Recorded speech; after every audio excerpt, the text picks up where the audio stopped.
Hey everyone, good day to all of you. Hope you're all doing well. Wanted to talk today about what to look for as far as barrel wear and if there's any machining marks, all of that when you're using Borescope. This is a topic I do see a decent amount of confusion around when people are first looking through there. It's usually when you're looking through a Borescope, the barrel tends to look a lot worse than it really is. So I wanted to, with this video, hopefully clarify kind of what to look for in a barrel, from carbon fouling, copper fouling, any issues with the barrel, kind of how to identify those. So hopefully it'll be helpful to someone out there. To preface this video, by the way, if you don't already own a Borescope, I would highly recommend going and picking one up. They're usually not very expensive. All the footage that I'm going to be showing in this video, and I'll be going all the way from what I would classify as a shot-out barrel up to what I would say is kind of the benchmark on a brand new barrel. I was able to just get a $50 Borescope from Brownells, and they're really small, really easy to store, so they don't really take up any space hardly, and the amount of information you get from them, especially if you are having potential precision issues or you're worried that you might be shooting out your barrel, it's so useful to be able to diagnose those issues. And if you have a gas operated rifle, especially like an AR, if you're assembling it and trying to put the gas block together, gas tube, everything, it can be a bit easier to diagnose if you have it potentially misaligned when you have a Borescope. Starting out, when you are borescoping, do make sure to thoroughly clean your barrel. You don't need to get crazy OCD and get brushes out and scrape everything, but get the majority of the carbon out. If you don't do that and you just try to look through a borescope, the carbon's really going to obscure pretty much all the details, and it's very possible you might think that your barrel looks fine when it's just masked by carbon. So I wanted to start by talking about copper fouling. When you're looking through a barrel, it's always going to have a bit of copper fouling if you've been shooting it at all. But the main point I see a lot of people get confused about is, what is copper fouling in the barrel? Like, what are they looking at? And how do you differentiate that from rust? So the barrel you're going to be looking at right now, you can see a lot of that brown color. That is the copper fouling I was saying about. So you'll notice that all of this looks pretty uniform as far as the color. When you compare that to a rusty barrel, and I don't actually have one to show because I've taken enough care of my barrels that I don't have any rusty spots, thankfully. But if you do have a rusty barrel, you'll usually see it'll look gritty, usually. I've seen a few people, especially the more precision shooters, be pretty OCD about trying to remove all the copper fouling. Overall, you'll still want to keep copper fouling to a minimum, but I wouldn't get too crazy about getting every single speck of copper out. Personally, I usually like using a dedicated, really strong cleaner for the barrel to get out the copper fouling. I think I've usually just had good luck with Boretec myself. Moving on to some of the other things you'll want to look for when you're inspecting the barrel. Pretty obvious one is just the edges of the rifling, making sure that's still crisp. But I bring it up just, here's some good pictures of it. So the one on the right is my brand new Criterion barrel, or back when it was brand new anyway, and you can see how well defined the edges are. This is a good point to also mention. I would recommend picking up a throat erosion gauge. They're pretty straightforward to use, I would say. I'm not going to go over them too much here, since obviously you can't tell the erosion through a borescope. You can just kind of visually inspect it, so it's good to get an actual gauge. Anyway, and then the one on the left you can see there is my wasser, so you can just compare the rifling right there, and you can see how different it is when you have a lot of rounds through it. Moving next to fire cracking, that is just like the name sounds, just actual cracks that form in the barrel's surface. That might sound alarming at first, but it's a completely normal thing to have happen, and it's unavoidable. If you shoot the rifle whatsoever, you're going to get fire cracking. So a lot of people I know get pretty hung up on trying to avoid fire cracking, but you're not going to be able to. So I wouldn't worry about it too much, but just look at how much there is. It's a good gauge of how worn out the barrel is. Let's talk now about gas port erosion. Another example, yet again, from my Wasser 10, you can see how much that opened up. And then also shown here, my SL8, which has a moderate amount of rounds through it. I don't actually know exactly how many because I bought it used, but you can see kind of that black marking in front of the gas port. That is erosion starting to happen, but not totally cracked away like on that Wasser. Of course, you want this to be a nice, perfect circle, but again, it's something that's just going to slowly open up as you get more rounds through it. One wear mark I've seen a lot of people talk about that is a bit of an interesting one is the carbon ring. And I say interesting because I haven't actually seen it happen on any of my rifles. From what I've read, it seems to happen more so on overboard cartridges, which a lot of the more precision type of rifles, like 6.5 Creedmoor especially, is really overboard. And so those seemingly tend to get a carbon ring more. What that is, usually towards the chamber end, you can theoretically get a buildup of carbon.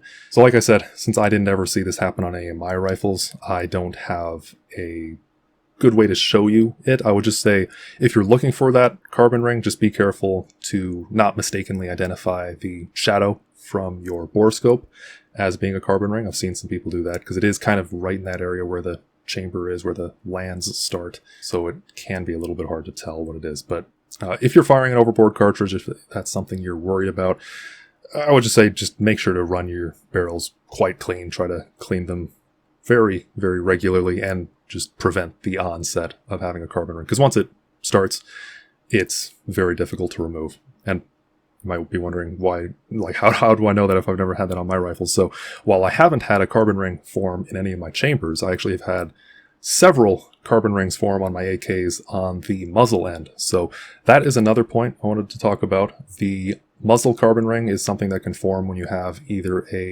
I say it's more common on AKs because they tend to have a more loose muzzle device, but if you even have like a shimmed muzzle device or a pin and weld, it can form there as well. I think it just tends to happen quicker on AKs because there's just more of a gap there for it to build up in usually. I've personally noticed the muzzle devices on AKs can definitely have a pretty major impact on the precision. But again, this really applies to any rifle. If you see that starting to build up, I would recommend taking off the muzzle device. Just do a nice deep clean of it.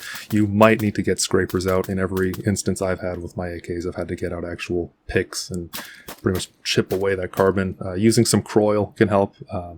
But it's, again, really something that if you can prevent the onset when you see that carbon starting to form early on, it is so much easier than trying to chip it away when it solidifies like that. Another reason I don't really like pin and weld muzzle devices, because it makes it really hard to, or borderline impossible to clean that if it starts to happen. Last thing I wanted to talk about is machining marks, what to look for with potential defects from the factory. These can, of course, come in a pretty big variety of things, but of course this is less so a barrel wear item, and usually, if possible, this would be something you'd want to catch when the barrel is brand new when you first get it. I usually like to, whenever I get a new barrel or a new rifle, I like to inspect the barrel very first thing before I shoot it to set a baseline, and then I can refer back to it as I progress through shooting it a bunch. The only example I have of an issue with a barrel was a PSA AK, because of course it was PSA, and that was with some chattering that was present right after the gas port. Now most likely this chattering was caused by them just running and trying to make the barrel way too quick. Some other ones I've seen on barrels, especially if you have a chrome lined one, look out for flaking chrome. Again, another good reason to make sure that you do clean the barrel beforehand. That way you can tell if it's something flaking or if it's just a speck of carbon, for instance. So I talked a lot about barrel wear. I think a logical question then would be, at what point does a barrel become shot out? And that's, I would say, largely subjective depending on how you're wanting to use that barrel. I would say that, there's a lot of gray area, depending on if you're like a precision shooter or if you just do more so closer range drills. There's a kind of a hard stop, I would say, when a barrel is definitely shot out if it starts keyholing, for instance, downrange.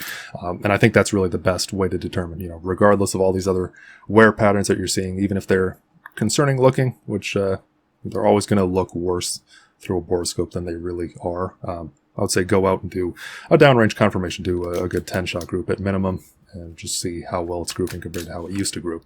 There isn't a set number of rounds when your barrel is going to be guaranteed worn out, because it depends a lot more on how the barrel was made, what it's made of, if it's chrome lined, if it's completely unlined. RMAD, for instance, that's one of the types of barrel steels that like HK uses, for instance, and a few other companies now. That usually lasts for a kind of insane amount of time. 4150 barrels are also really good. But on the other side of the spectrum, if you have a 4140 barrel or a 416 stainless barrel, I wouldn't expect those to last anywhere near as long. Of course, it also depends on what type of projectiles you're firing and the caliber itself. To bring back the overboard cartridges I was mentioning earlier, if you have a very overboard cartridge, is of course going to burn through barrels a lot faster. 5.56 is not the most overboard. It's kind of, it's definitely on the lower end. It's not the lowest, but you can expect a decent barrel life out of pretty much any 5.56. As a bit of a side note, if any of you want a overbore calculator, just kind of a rough gauge to tell compared to other cartridges and all that, I actually have a website with a calculator and with a table for a bunch of calibers on how overbore they are on my website, which I'll have linked if you're interested in that. But to circle back to some of the points that I kind of rushed through to give some more detail on those. So like I was saying, with the projectiles you're firing, that'll make a pretty big difference. So for example, back when we had a lot of the old Wolf Tula, those used a bimetal jacket, which was a lot harder on the barrels for sure. And again, you'd still have to be in the several thousands and thousands and thousands of rounds before you'd actually see an issue, but it would definitely wear a barrel out quicker than just a nice, like a hunting, copper-jacketed projectile. So thank you all for watching. Hope this helped. If you have any other questions, then let me know in the comments below. Or if there's anything you want to add, then please, by all means, do as well. Love to hear it. Thanks for watching. See ya.